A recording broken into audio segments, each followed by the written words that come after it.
there's a lot to explore in figuring out what it is that you enjoy doing. And you can have the work that I love and the I want to make a lot of money if that's your thing, right? Like you can have both of those things. You just have to reflect and know what it is that you want. You can get all those things.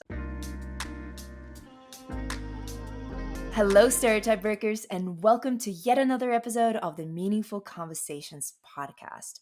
Today's topic is career growth, owning your career growth and being more intentional about it. And my guest today, you've already met her if you listen to this podcast. Her name is Rachelle. She is part of the Stereotype Breakers team, and you may have interacted with her if you get our newsletters. If you don't get our newsletters, the link will be in the description. So get on that list and, you'll be getting emails from Rachelle and us and our team every single week.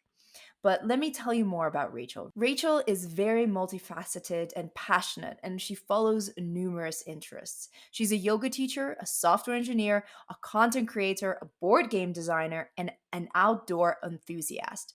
She's passionate about increasing the number of women in STEM fields and aims to help working professional women prevent burnout, achieve work life harmony, and feel empowered in all aspects of life. Our other conversation was about how Rachelle got her job at Google and how she used the power of manifestation to help her with her interviewing process. And granted, she worked her butt off when it comes to preparing for those interviews and building her skills. So it wasn't all just manifestation, but manifestation really helped her. However, right now we're switching gears and we're diving into the world of career growth. So let's dive into our conversation because there's a lot to unpack. Hi, Rachelle. How are you doing? I'm doing well, the 8 a.m. meetings, getting right to it. Bright and early bird eats the worm, gets the worm, but we're on it. And today we're talking about owning and navigating your own career growth. And this is a conversation that you and I had offline. So I thought it would be super interesting to, dive deeper into it. And I wanted to hear more about your experience and your thoughts on it now that you're navigating your career within Google and you've navigated it outside and all of these different companies. Like we've talked about how many different companies you've worked for. So super excited to hear your thoughts on the topic. So let's dive straight into it. I've sourced a lot of questions from our Instagram, and these questions will be encompassing most of the people, like the questions that people have asked. So I'm very excited to get into them. So the first question is, what does owning your career mean to you? Is it all about goal setting? Is it about growing your skills? Is it about your compensation, how that is growing?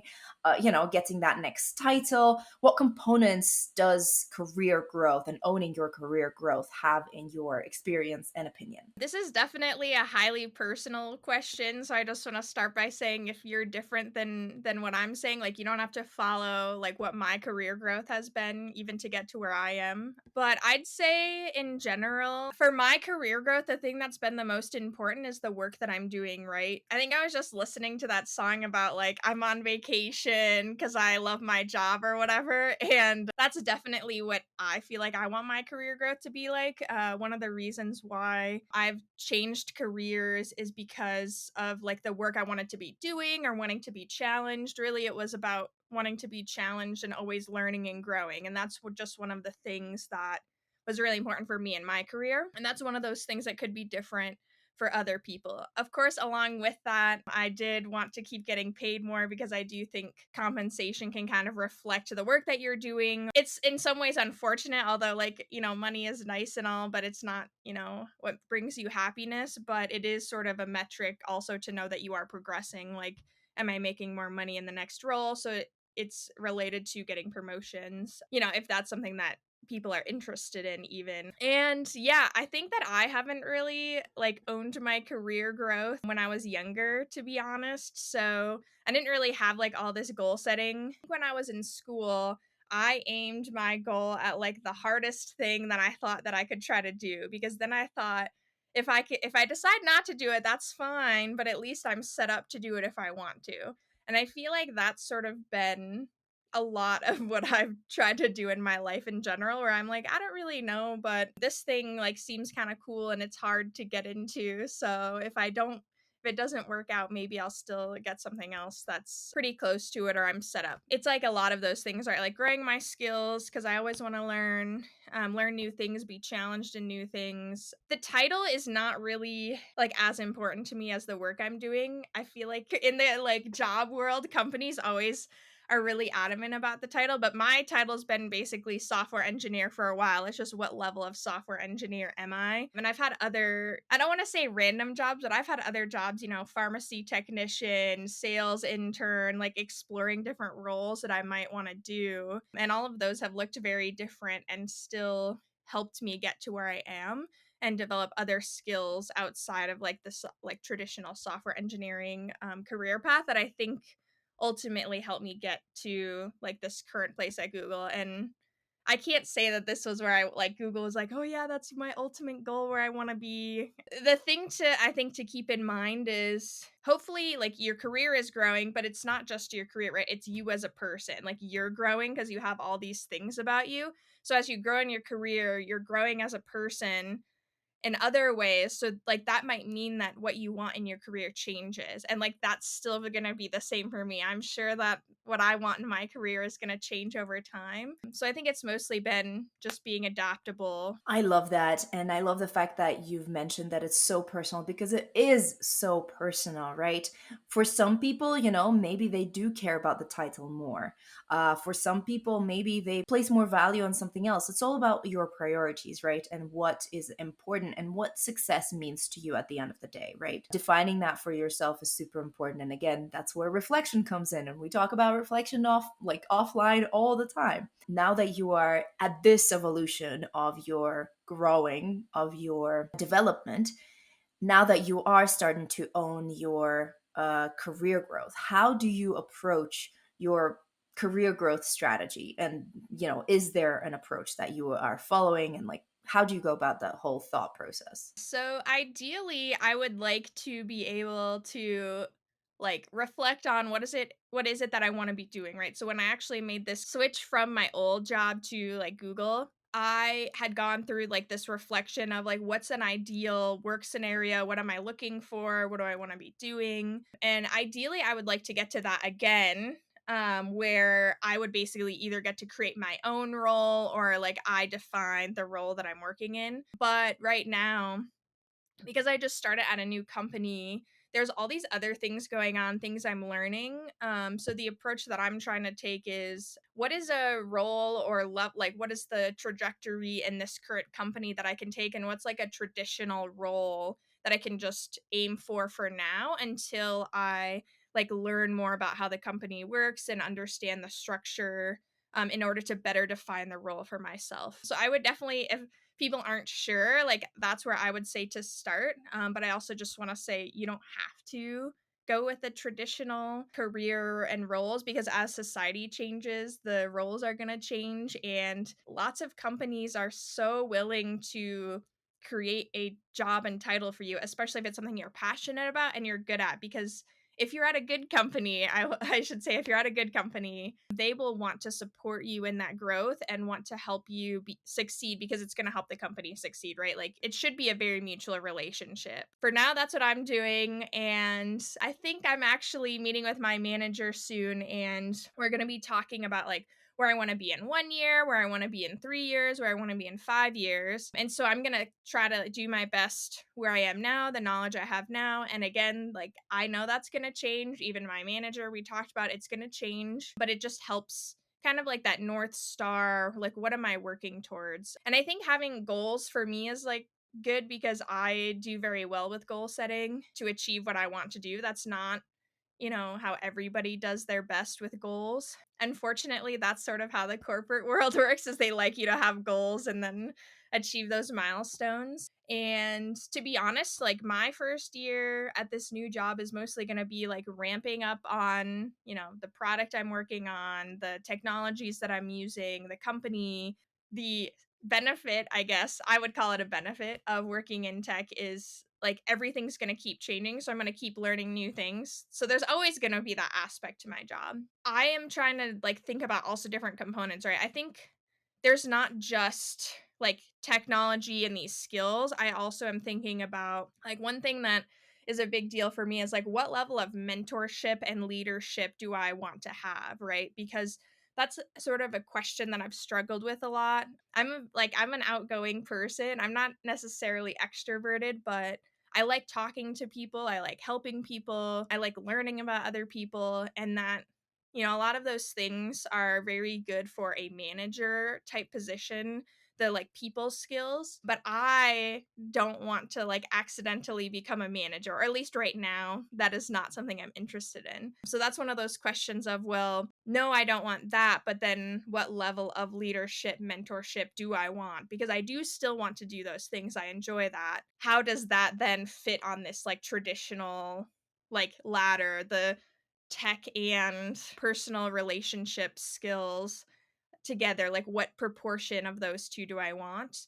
and then how can I apply that to sort of this, reaching this goal. I mean, another thing is like then within the skills side, like what impact do I want to be having, right? I think that's like a nice way to put it. Do I want to be working on a small system? Do I want to be working on like a larger system of things connected? And then that changes the role. And another thing I've been trying to do that I would recommend for people is like what are other people doing in their roles? Like, is there anyone at your company that you're like, I really like the job that they have, or like I really connect with this person. For example, I had this mentor at my old company, and he was considered an architect. So he did a lot of like design work and like looking at larger systems and how they connect together. And I quickly realized through working with him that that is something I actually like doing and I'm pretty good at. So that's sort of this like, well, what does he actually do, right? Like, what is it about the job? Not the title. Like, it's not a title I need to have. Like, that title doesn't exist at Google. That's totally fine. But I think looking around at what other people are doing and sort of picking, like, do I like this thing? Does that seem cool? Or even ask them, right? Like, I've asked people, what do you like about your job? What do you not like, right? When you get into those higher level positions, you have more meetings. So maybe you don't get to do the actual work. It's sort of like to like get out of tech. It's sort of like the difference between a nurse and a doctor. Nurses have that hands-on patient experience, so a lot of nurses go into that because they don't want to lose that relationship. It's like similar in this role. So it really I'm just exploring and trying to reflect on, how much of each thing do I want? What do I not want to do? Because I think knowing what you don't want is just as important, and just as important to communicate. Like, I don't want to be doing this, right? Like, for me, I don't want to be like pushed into being a manager because that's happened to me a lot. And so, even just knowing those things, I've turned down opportunities at a job, like my last job, because I knew that it wasn't going to help me with like where I wanted to go. Yeah, for now that's kind of what I'm doing, but again, I like to explore like it's what I'm doing that matters more than am I making more money? Yes, as I grow, I want to like be making more money because like I want to be compensated for the work that I'm doing as, related to the job market. As should everyone else listening here. You should definitely be compensated for like at a fair market value for the work you're doing. And the experience, the value that you're bringing to the table. Yeah. And again, like it's all about like what you want your career to do for you. My career fulfills me, and like that's like a very important aspect of my life and my identity. Not that your career should like be your your full identity, but for me that's just part of it. And other people maybe it's really important to have have a lot of money, so you want to like figure out a way to climb. I would of course encourage everyone to find a job they enjoy, because I do think you will have a much happier life, and I think there's a lot to explore in figuring out what it is that you enjoy doing. And you can have the work that I love and the I want to make a lot of money if that's your thing, right? Like you can have both of those things. You just have to reflect and know what it is that you want. Like you can get all those things. So Yeah, and once you realize that, search and search and search, and that goes back to our the other episode that we did, which I will leave in the description of this video and this episode. If you're listening to this on an audio podcast, we did an interview with Rachel about her journey into Google and how long it took her to search for it, and some of the manifestation techniques that she used to get that job. So again, if you're curious, the link will be in the description. But I love how you talk about how dynamic our personalities are and how everything changes, and following your curiosity at this stage of your life will help you get to that next level and will put you in a position where, if, I don't know, new roles pop up, because tech is also a very dynamic industry, like we're dynamic beings and tech is a dynamic industry, and it kind of works like as this like crazy, I don't know, Harry Potter ladders, staircases, where at some point a new role pops up and you're like, oh, I have all of those skills, like I've been doing this, I've been doing this. And it's like, I can take that, which is pretty cool, pretty exciting. You've touched upon this topic and I want to dive deeper into it. Managers and managers helping you with your career growth. In an ideal world, that's what happens, right? You have a good manager who cares about your development and who wants to keep you interested, challenged, etc. However, how does one start a conversation? Because not every manager will be proactively like, oh, okay, now let's talk about your development. Now let's talk about your growth. How do you start that conversation? Or at least in your experience, how have you gone about it? And how do you make it a regular topic of conversation with your manager? Yeah, I first want to start by saying it's not all managers. At my old company, like especially right now and probably still so in the future, there's the great resignation, people are switching jobs a lot, like managers are included. So I actually at my old company, some people had gotten let go for misconduct at the workplace, right? So like those things happen. So at one point I actually was reporting to the VP of like my department. So, like, he did not have time to meet with me on a regular basis. Like, he was there. If I needed to talk to him, I could talk to him, right? But, like, those situations happen. So, also know that it might not even be like your manager doesn't start the conversation. Like, those situations can come up. In that case, I would find a different manager that maybe you can talk to and have a relationship with, because that's something that I did.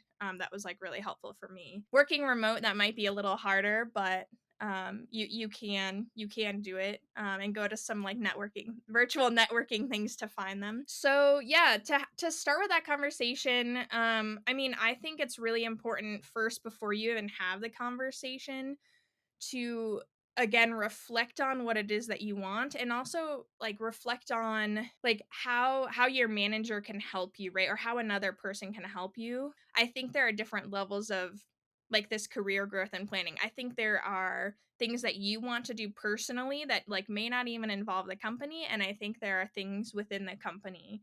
Hopefully they all go together, but just like keep that in mind. Like, you don't have to share everything about what you want to do with the company or the manager. Depending on the place you work at, unfortunately, you might not want to say things. And I wish that every place you could share everything, and there wouldn't be any repercussions, but that's just not the world we live in yet.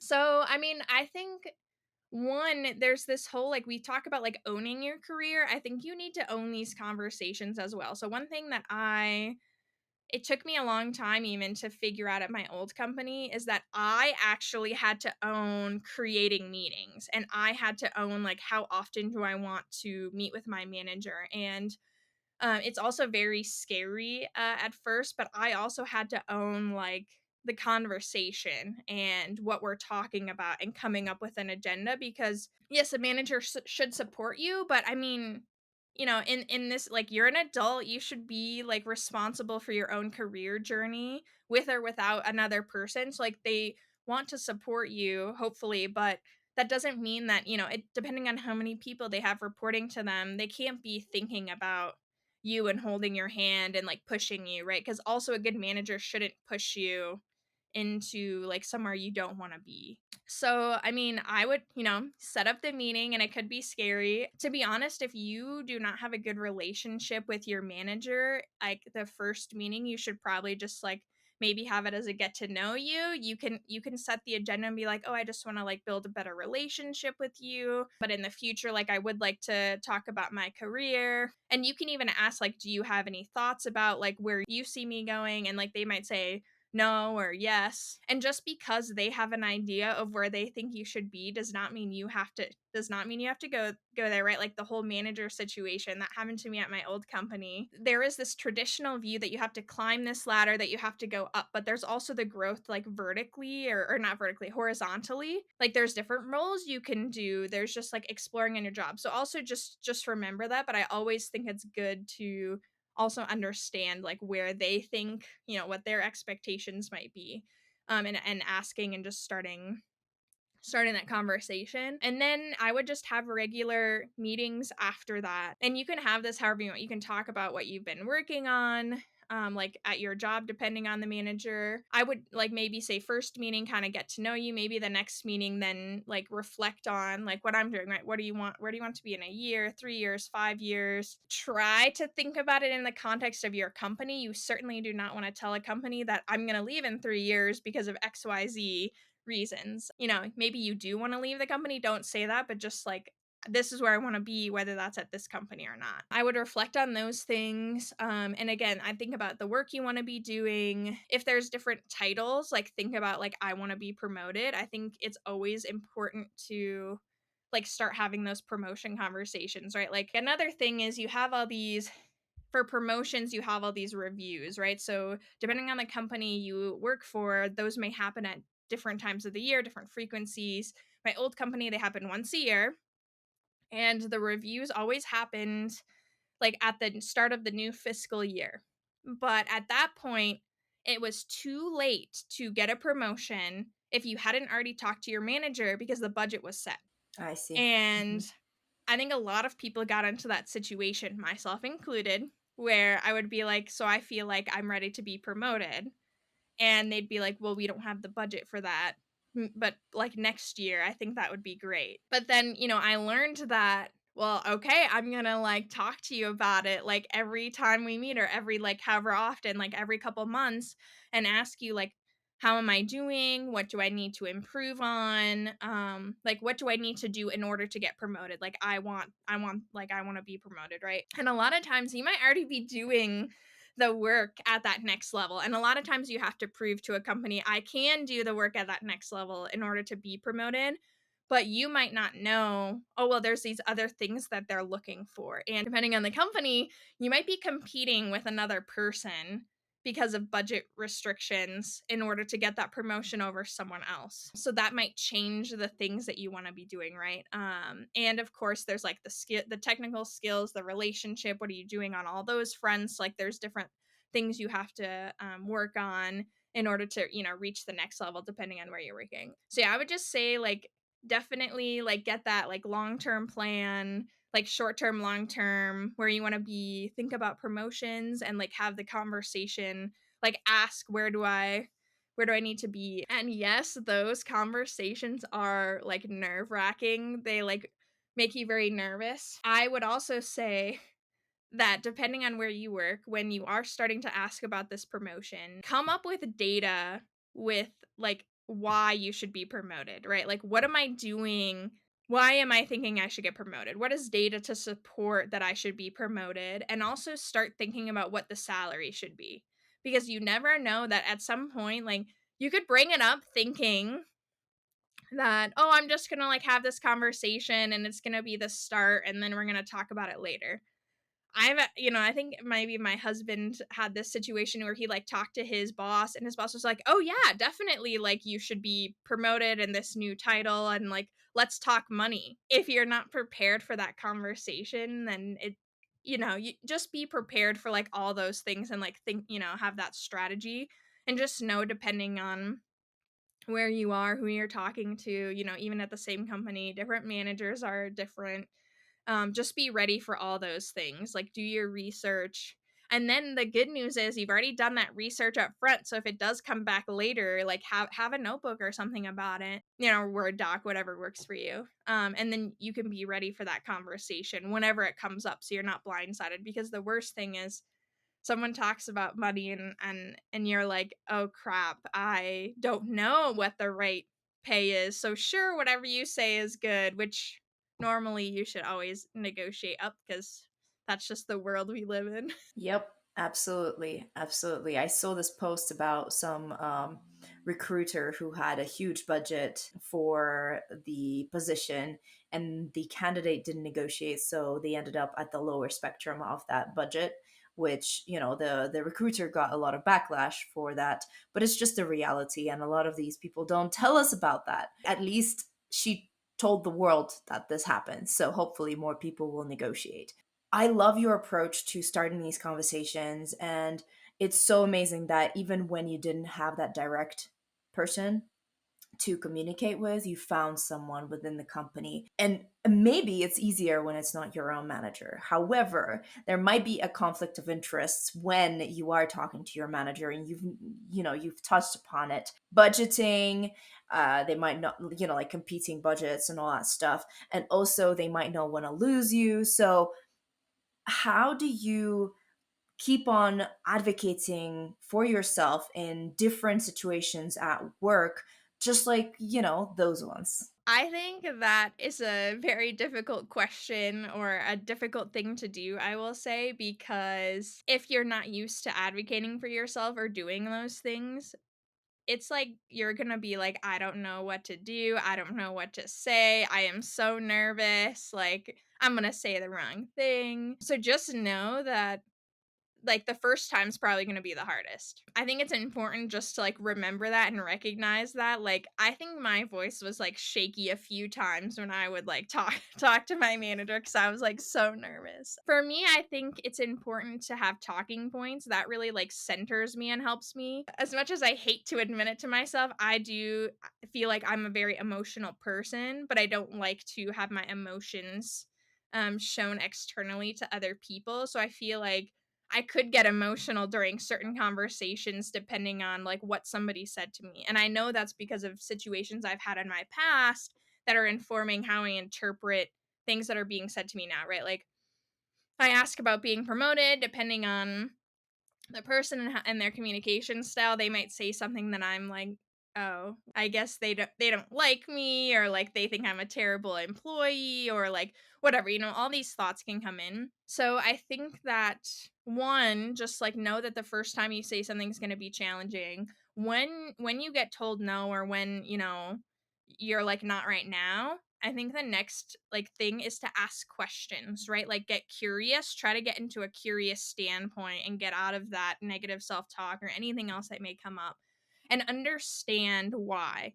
Why, like, not now? Like, what can I be doing better? How can I support the company and the goals that the company has set? Because that's another thing, right? Maybe the things that you're doing aren't necessarily in line with, like, the top priorities at the company, and that could very much be like the reason why you don't, get your promotion or why you're not getting whatever things that you're asking for, right? It might not even be a promotion. It could even be like some training you want to do, which is another thing that can help with career growth, right?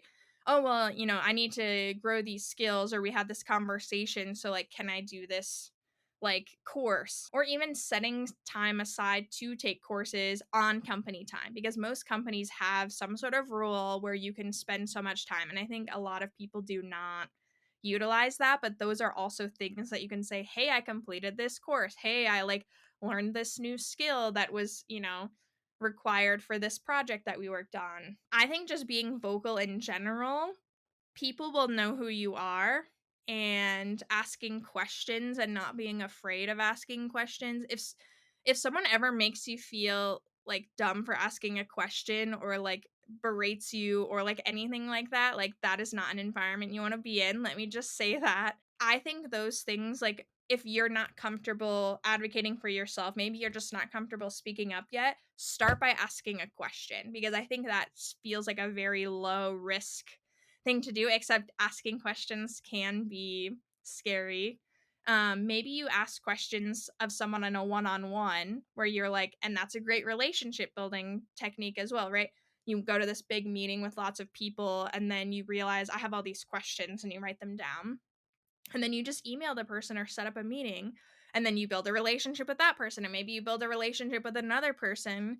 And I think that has also helped me speak up in meetings, because I still got scared speaking up in these larger meetings, but I'm like, wait a second, I have an individual relationship with how many people in this meeting, and like I feel like I have a strong relationship, so that made me feel more comfortable talking. And then the more people that know you, know the work that you're doing, like that you're like visually seen, I like it's very powerful because you have like a big impact. And I think that's how you get like leverage and influence when you're trying to ask for something, whether that be a promotion or a raise, or a change in whatever position you're in, doing trainings, like all of those things.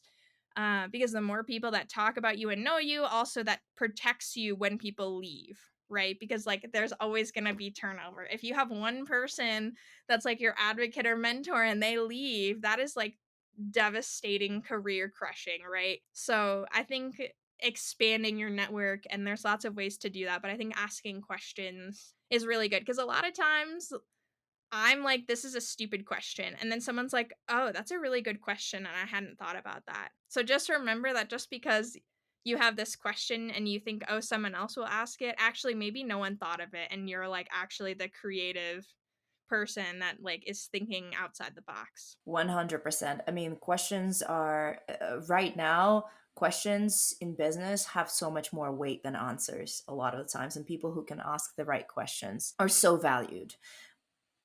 Now, so you said you were talking about, career crushing when somebody leaves, and I want to know more about how would you recommend people to go about failures, or those difficult career crushing or soul crushing experiences, how that would and will inevitably happen, like that's just life, yeah. So how would you recommend people to go about those, to dust themselves off and get up and dust themselves off and continue? Well, one, ideally, you can be proactive. So, one thing to mention is if you're going to work in tech, and maybe any company really, like, I think you have to just accept that change is going to happen. You're going to change. Your job is going to change. The industry you're in is going to change. First, just like accepting that change is going to happen. Change is like really hard for most people to deal with.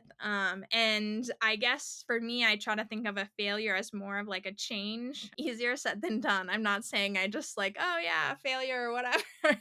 I think when a failure does happen, it's a great chance for you to like reflect on, this is actually like now a time for me to make a big decision, or like it's basically a pivoting point, right? To me, that's what a failure is. It's like a pivot you can do. So decide, like, do I want to stay on the same path I'm on? And part of that could be like sunken cost. You also have to think about like, why do I want to do these things? And I think a lot of people continue on the same path that they're on because they're like, I've been doing all this work to do XYZ thing, like I put all this effort in, time to like work towards this goal. But like now I don't know if that's what I want to do, but I feel like I've put in all this effort that I have to see it through. Please don't do that. Like I know that it's also like it feels very soul crushing or career crushing to do that. I have done that before. Mash and I were talking about a situation where I basically like upended my entire like where how I was making money. Like my master's project had to change when I was in school. But it was a decision that I had to make for myself. And I rebuilt. And to be honest, I felt like it was one of those phoenix rising from the ashes where like my life was better because of that thing that happened, that I felt like was in a lot of ways a failure. So I think it's really just, first, let yourself feel the emotions, grieve over that failure. Like, you don't have to just like move on, right? Like, let yourself grieve, and then go into action mode, like reflection. What am I going to do? What do I want, right? Like, first become aware of that, reflect, and then decide, okay, this is the new thing that I'm doing. And also, you don't even have to have a reason to like change and do something different. You can just change. It's totally fine. But I think in general, a failure is a good place to start thinking about that and deciding, what do I want to do, right? Like one of the reasons at my old company, I had already decided I kind of wanted to leave. wasn't really sure why. Then I was like, "Oh, this is why." And I sort of forgot, my husband helped me because I talked to him about what's going on. And then a bunch of people left that I like really enjoyed working with that like made my time there, right? Like this mentor I'm talking about, he left the company and I was like, I don't feel like I have anyone to learn from anymore. I don't feel like I have the person that like knows where like who I am, as a person and like for my career, like what I'm capable of. I didn't feel like there was that person anymore. And that was like a big reason for me to like get into action mode and be like, okay, well, now I'm going to go all in on finding a new job.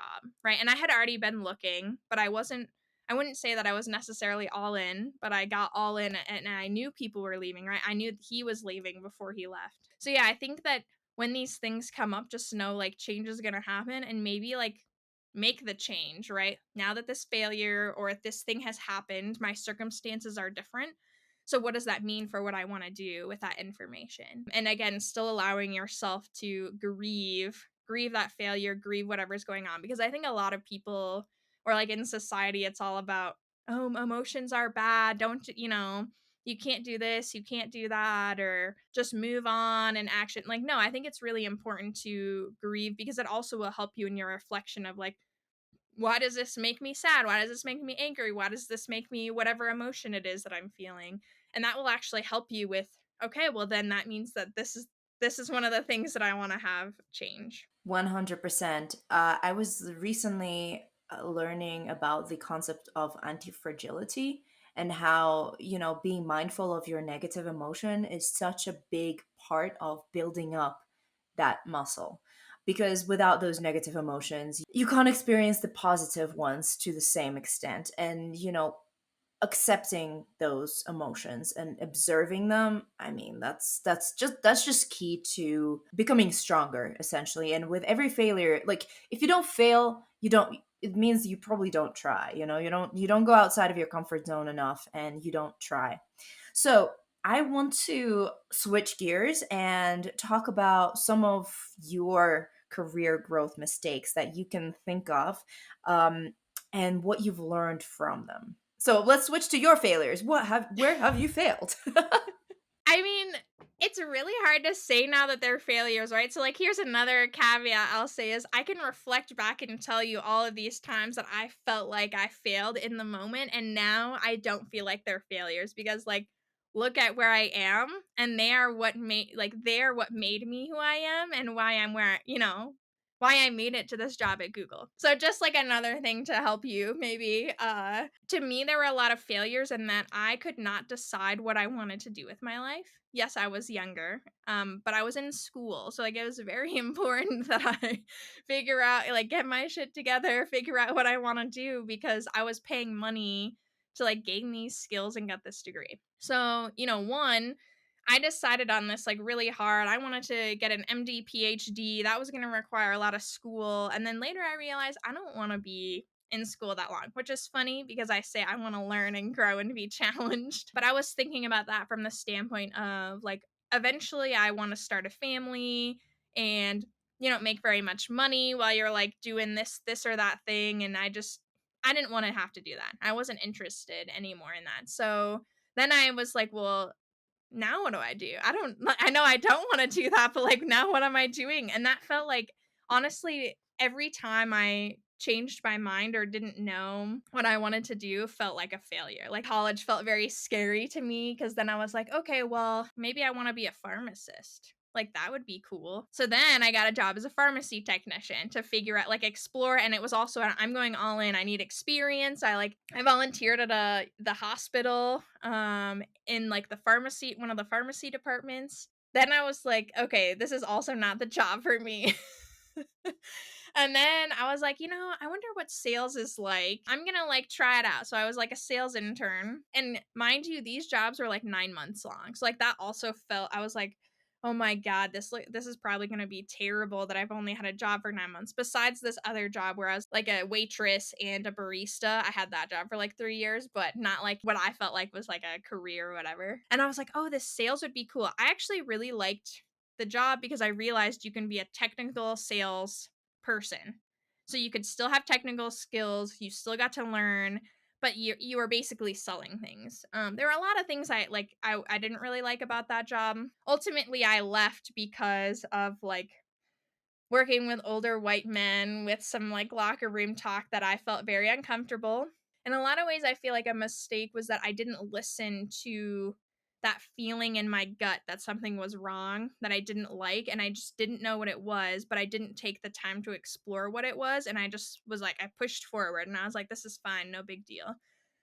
But eventually it caught up to me. This feels like a very like pivotal moment for me because this position that I had was with like a scientific company. I wanted to work with them to like work on my master's project. So I actually had it set up where they were providing me materials for my master's project, and like I had like figured out what my project was going to be. I had like somebody in my department to like help me and mentor me.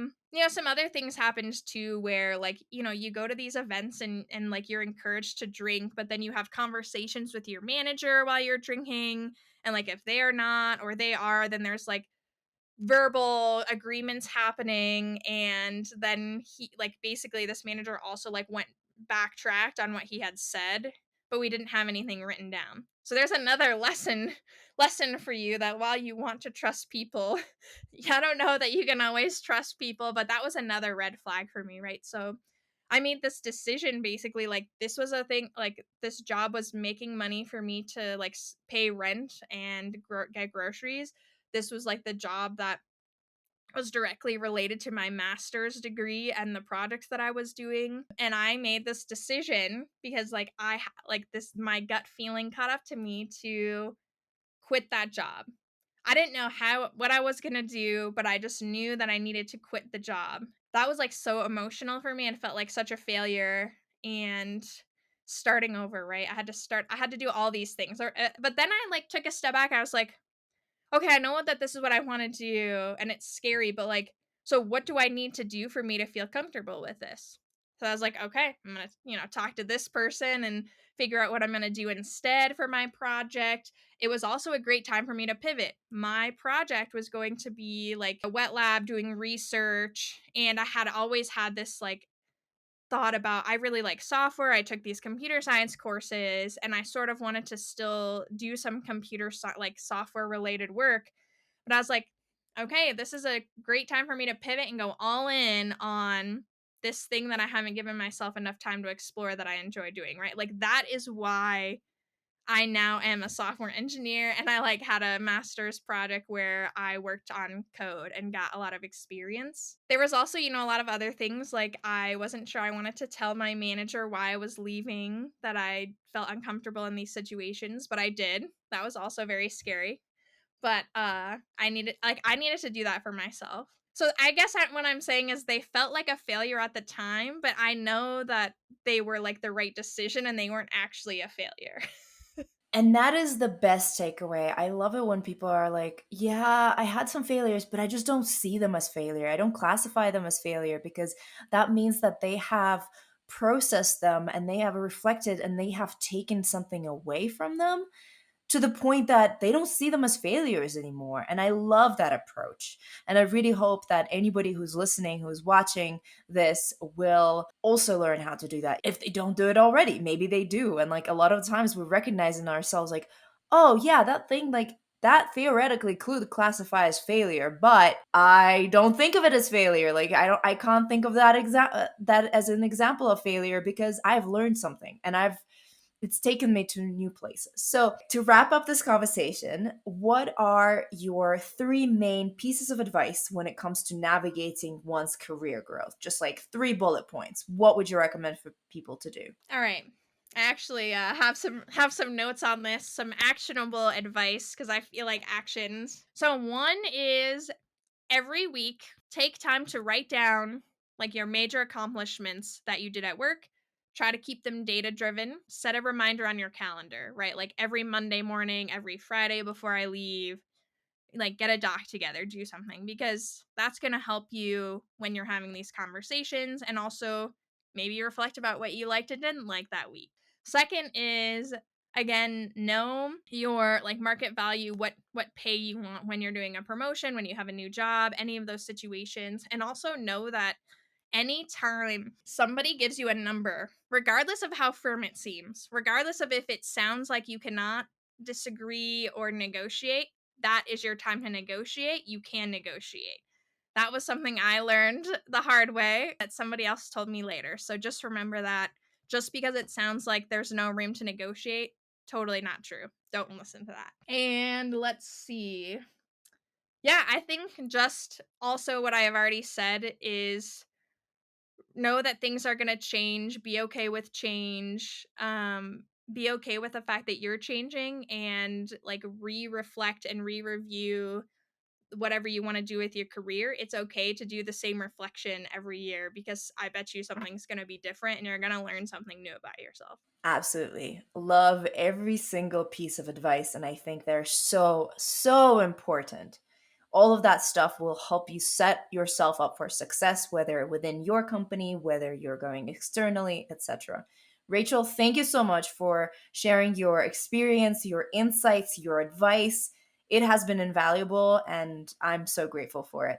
Thank you. Yeah, and thanks for having me. I'm always happy to share my advice and my experiences cuz we all need to learn from each other. Rachel, thank you so much. As always, our conversations lead to such interesting places, and I'm so glad that we can talk about topics like this. And there's just so much that you have already experienced and so much that you've learned. And I love how you reflect on all of those things and they take you to the next level. They elevate you to the next level, and how you don't take your failures as something that, oh no, this is a setback. No, it's never a setback for you. It's a platform to move on forward. And I love that about you. Again, thank you so much. If you guys want to follow Rachel and her journey, I will leave all the links in the description. So make sure you go and follow her. And, if you subscribe to our newsletter, you will be getting our weekly newsletter, who is compiled by Rachel, and she writes the most amazing intros. We're recording this ahead of Valentine's Day, and today's intro is on fire from Rachel about Valentine's Day. I love it. Let me know what you thought about this interview in the comments below. Super curious to find out if you have found any of the stories that Rachel has told us relatable or something that has happened to you. Let us know what you thought about her tips, her approach to things. Super curious to find out what your experience has been with the subject, with the topic. Make sure you're subscribed to this YouTube channel or this podcast, depending on what is your poison of or platform of choice. And if you do both, just subscribe to both. Why not? Might as well consume the content in all those different formats. And of course, let's be friends on other social media. You can find us as Stereotype Breakers. Have a wonderful time today you're currently experiencing. Bye.